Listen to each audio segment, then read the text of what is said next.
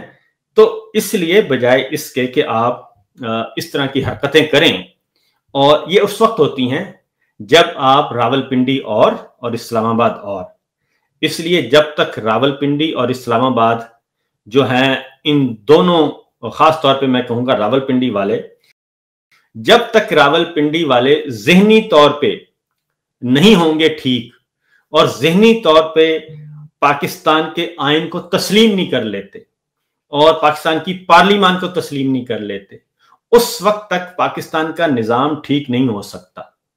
بالکل اگلے 100 سال بھی ٹھیک نہیں ہو سکتا. کیونکہ یہ جو سپرمیسی کا خمار ہے نا، اور جو نشہ ہے، یہ پاکستان کو تباہ کر رہا ہے.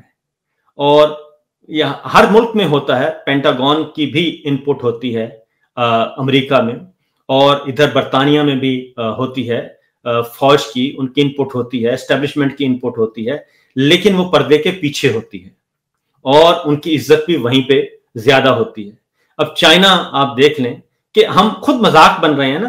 چائنا میں گئے ہیں، پہلے 3 دن بےعزتی کروائی ہمارے پریمیئر نے، اس کے بعد چلے گئے ہمارے آرمی چیف، اور اس کے بعد پھر اب وہ ایک تصویر آپ نے دیکھی ہوگی کہ ایرانی وزیر خارجہ کے ساتھ کان پہ کان میں بات کر رہے ہیں، اور پیچھے 3 قدم 4 قدم پیچھے ہمارے نائب وزیر اعظم ہیں، اور اس سے 4 قدم پیچھے ہمارے وزیر اعظم ہیں. یہ تصویر ہمارے ہاں تو بہت فخر سے بہت بیان کی گئی، بڑے خوش ہوئے ہوں گے لوگ کہ دیکھیں دلہا جو ہیں جنرل صاحب ہیں. لیکن حقیقت ہے کہ وہ پوری دنیا کے لیے وہ تصویر پاکستان کے لیے شرمناک ہے کہ آپ نے خود ایک شخص کو پریمیئر بنا دیا اور آپ نے خود یہ نظام کھڑا کر دیا کو خدا کے واسطے دنیا کو دکھانے کے لیے ہی آپ اس کی کوئی عزت بتا دیں. لیکن نہیں، ہر فورم پہ جا کے یہ بتانا کہ نہیں میں ہوں اور میں ہی سب کچھ ہوں. تو لہٰذا یہ جو چیز ہے یہ پاکستان کے لیے امبیرسمنٹ کھڑی کر رہی ہے، اور یہ کسی اور کے لیے نہیں کر رہی. یہ کوئی فخر کی بات نہیں ہے. تو ہر لیول پہ ہمیں دیکھنے کو مل رہا ہے. اگر ہم آپ نے بات کی فیلڈ مارشل صاحب کی، وہ دنیا کے دورے کرتے ہیں، وزیر اعظم صاحب کہتے ہیں جی مجھے فون پر بتا دیا انہوں نے، اور وہ شکریہ ادا کرتے ہیں اس چیز کا. تو اگر فیلڈ مارشل صاحب اپنے آپ کو پریزنٹ کرتے ہیں تو پنجاب میں دیکھیں تو مریم نواز بھی تو یہی کچھ کر رہی ہیں. وہ بھی سمجھ لیے کہ میں ہی کرتا دھرتا ہوں اور میری ہی پریزنس ہونی چاہیے دنیا میں جہاں بھی جاؤں. بے شک وزیر اعلیٰ کا نہ کنسرن بنتا ہو، بین الاقوامی دوروں کا بھی وہ کرتی ہے. تو یہ ایک سسٹم میں سوچ ہے یا یہ لاجک کیا ہے کہ کیوں ہر انسان خود کو نمایاں کرنے کے لیے تبودو کرتا ہے بجائے اس کے جہاں پہ ہم نے دیکھا ریلیف آپریشن تھا جو اس کے اوپر پابندی لگا دی گئی کہ نہیں جی ریلیف آپریشن صرف گورنمنٹ کرے گی. یہ بھی تو اسی چیز میں آتا ہے کہ گورنمنٹ ہی کرے گی. گورنمنٹ کرے ٹھیک ہے، اگر N G Os private sector کر رہا ہے تو اس میں جاتا کیا ہے؟ اس میں تو لوگوں کا بھلائی ہو رہا ہے. دیکھیں یہ سارا لندن ایگریمنٹ یا جنرل عاصم منیب صاحب اور نواز شریف صاحب کے درمیان کیا طے پایا. لندن والا معاملہ وہ یہی تھا کہ نواز شریف صاحب وزیر اعظم ہوں گے اور مسلم لیگ نواز حکومت اس کو ملے گی، اور جنرل صاحب جو ہیں وہ آرمی چیف رہیں گے. وہ 3 سال والا معاملہ. اب اس میں جو اگلا پورا پروجیکٹ ہے وہ یہ ہے کہ مریم صاحبہ کو پرائم منسٹر بنانا ہے. اب اگلے الیکشن کے بعد پرائم منسٹر مریم صاحبہ کو بنانا ہے، اور نواز شریف صاحب کی یہ خواہش ہے کہ میں اپنی سیاسی وراثت اور سیاسی جاگیر اس کے حوالے کر دوں. زرداری صاحب بلاول صاحب کو بنانا چاہ رہے تھے تو وہ بہت پیچھے چلے گئے ہیں.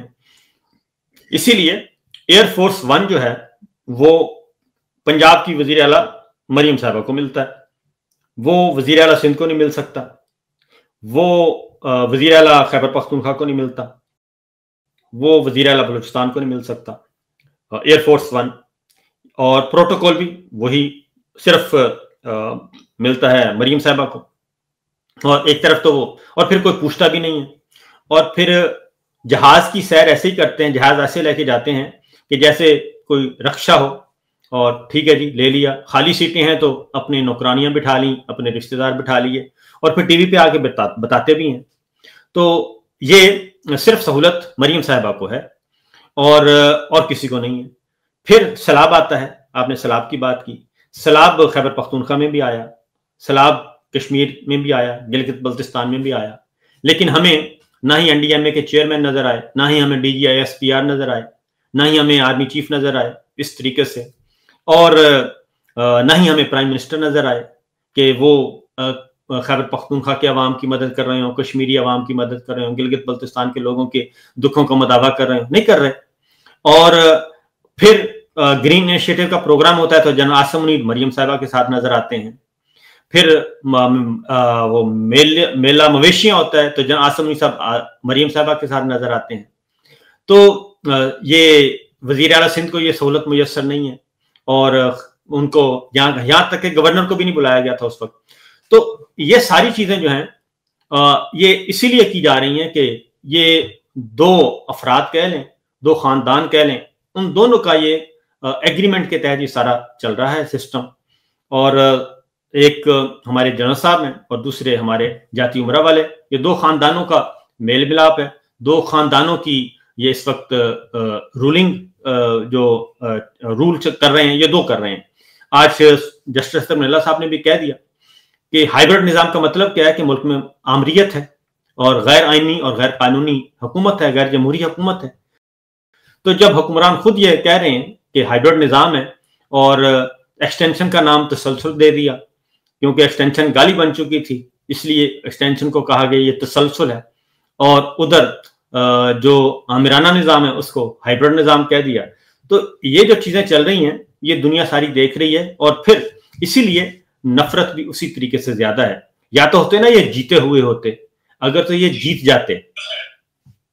جاتے تو پھر تو کوئی حرج نہیں تھی, لیکن ہارے ہوئے جعلی فارم 47 دے کر آپ نے ان سب کو دے دیا, اور اس کے بعد پھر آپ اس کے ساتھ ڈٹ کر کھڑے بھی ہیں, اور صرف اس لیے کھڑے ہیں کہ ساری اتھارٹیز انہوں نے سرنڈر کر دی ہیں, تمام اختیارات سرنڈر کر دی ہیں, اور آپ جو چاہیں کریں.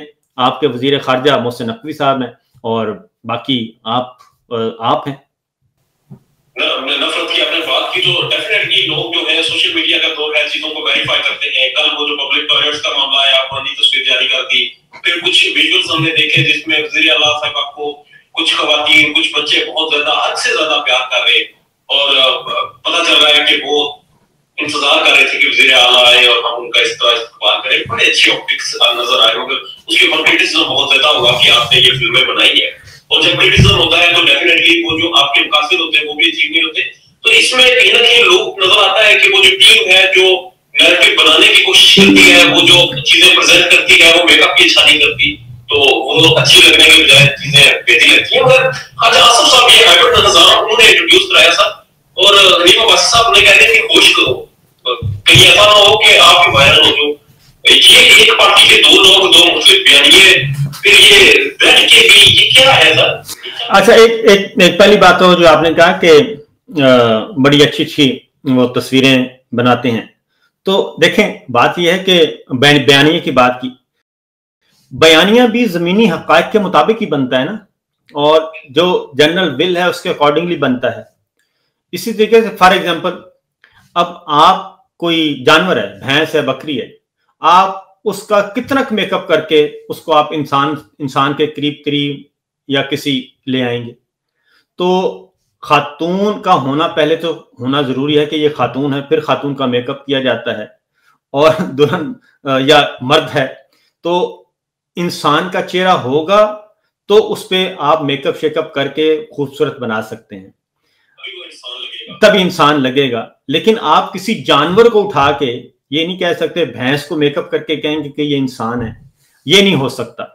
تو اس لیے بیانیہ ان کا کیا ہے, بیانیہ تو عوام کی ول ہے نا, عوام کی ول کے اگینسٹ آپ کتنا جائیں گے, اسی لیے ان کا بیانیہ بن نہیں رہا. یہ کہتے ہیں کہ دن کو یہ کہتے ہیں رات, اور رات کو کہتے ہیں یہ دن, یہ ہو نہیں سکتا. اور پھر 8 فروری 2024 کو پاکستان کے عوام نے اپنا بیانیہ بیلٹ کے ذریعے بتا دیا, اور وہ جو بیلٹ کا حق استعمال کیا انہوں نے, وہ بلٹ کے سائے کے تلے استعمال کیا. اس کے باوجود بلٹ ہار گئی اور بیلٹ اس دن جیت گیا.